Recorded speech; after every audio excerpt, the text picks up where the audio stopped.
Hey everyone, it's Rick Carson with the beautiful Make Believe Studios, and I'm here with my good friend Kevin Lloyd, and we are going to diagnose a problem on the Leslie. So right now, what's going on with this Leslie is that if I throw this into slow, it stops spinning. And you said you think you know why. What do you think's going on? Well, looking at it right off the bat, I see your problem right here. Turn it off for a second. This pulley here controls your tension to your belt, and somebody's installed it backwards. Right here, take this pulley off. Contrary to what you might think, it actually has to go this way. And this holds the tension out on the pulley. The pulley holds the tension out on your belt so that it maintains. Oh, and I got it off here. So now, if I can get it on there all the way, well, hell.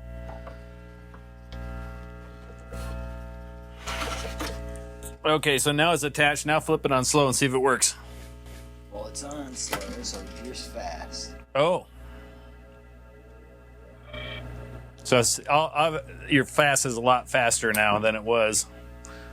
Okay, so we still have a problem with your slow motors then. So now we have to diagnose if your motor's working or if your contact point's not working.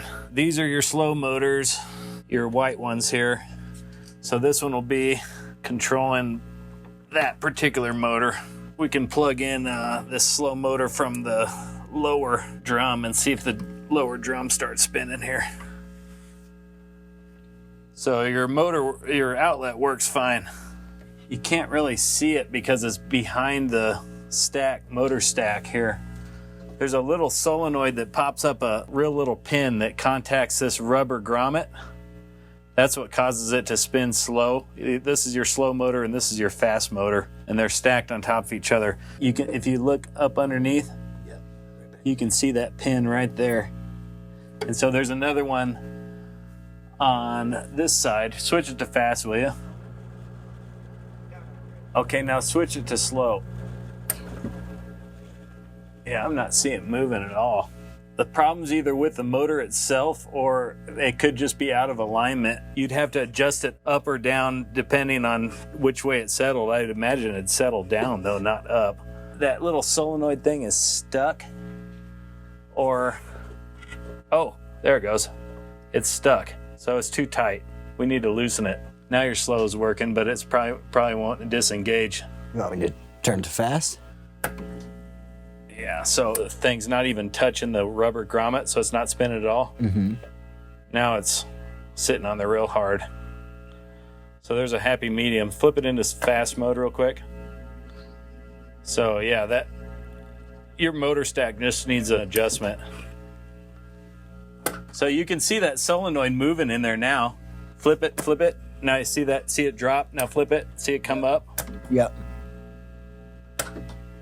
So now when you flip it into fast mode, now it's not recessing all the way. So these two nuts, this one and this one, are your adjustment screws that let your motor up and down and control the tension of that little peg to the rubber grommet. You're gonna have to take a little wrench and adjust these so that this thing sits a little bit higher. Right now, your slow motor's working because it's hitting that thing so hard. But if you switch into your fast motor, the solenoid can't disengage because it's stuck on there. Also, did you hear that little? Yep. So these slow motors, especially the top ones, they have little delicate springs that control when that thing sits down, spinning part of the motor. But they sell rebuild kits. Is that a bad sign? No, it just means it's been used a lot. I mean, you'll hear it in a recording. They're right there, that little. Anyway, that's your problem. Easy fix.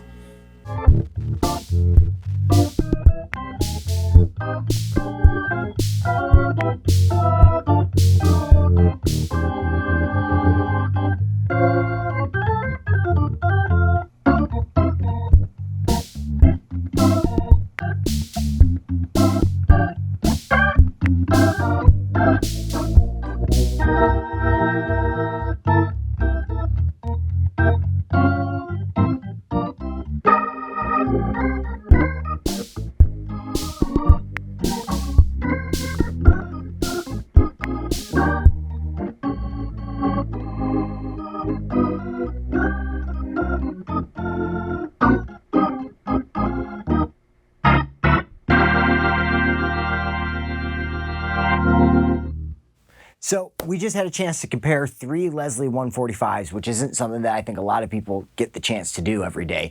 You, on the other hand, you have a bunch of Leslies, and after listening to these 3, I think there's a clear winner. How do you feel about that? Yeah, I kind of agree. The bass response on number 2, I think, is the winner. Buddy agrees. Yeah, there's something about number 2 that not only does it cut through on the low end and sound very, very full, but it's just great on the top end. Got some nice grit to it, too. Yeah, and it's got very little noise actually happening within the cabinet mechanically, I noticed as well. So overall, I would have to say that number 2 is probably my favorite as well, but all of them are really, really cool, and it was nice to hear the comparison. Number 1 sounded the cleanest to me, and number 3 had a nice grit to it. But number 2 is the winner. I agree. Awesome. Well, thank you so much for stopping by with us today. Thanks, Rick. Catch up with it. Bye.